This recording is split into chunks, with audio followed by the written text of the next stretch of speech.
I really love to draw pumpkins and gourds because they are very organic in shape and imperfect, and so it lends towards easy easy drawing because you can make mistakes and nobody knows.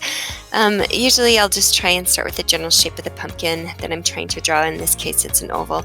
And then I'm drawing lightly because I'm kind of guessing where my sections of the pumpkin are. And so notice I started with a little half circle that showed me where the base of the stem is. And then I'm really trying to get as many sections as I see on the actual image I'm looking at. And the reason I do that, and the reason that's important, is because sometimes people just start drawing sections randomly, and then you have all these sections that are too thin or too big, and it looks all jumbled. And if you're trying to draw what you see, it really is a little bit easier in the long run. So really what I want you to concentrate on is the first two sections that are in the center of the pumpkin.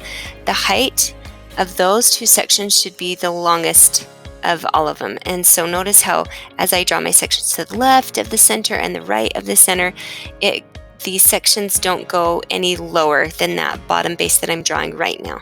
And then that gives the illusion that this is rounded, and I'm looking at the front and it's closer to me. And as I'm drawing towards the back, notice how they're shorter in height, and that really helps. Each section has its own specific shape that's just slightly different, and so that makes the character of the pumpkin more interesting. I apologize, when I was drawing, oh my gosh, I'm out of the screen with the tip of the stem, and that's going to bug me for all eternity, but I'm too lazy to redraw this. So the next thing you want to do is just kind of clean up once you're satisfied with the shapes of each section and the pumpkin.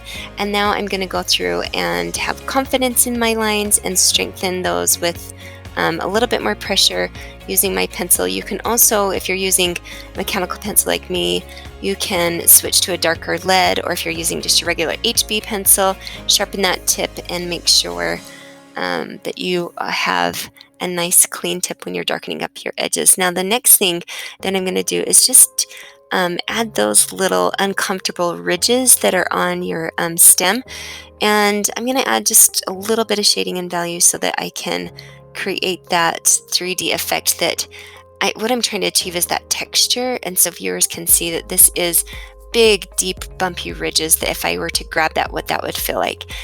You could take a lot of time shading. This is just a quick sketch, so I'm just giving a really rough,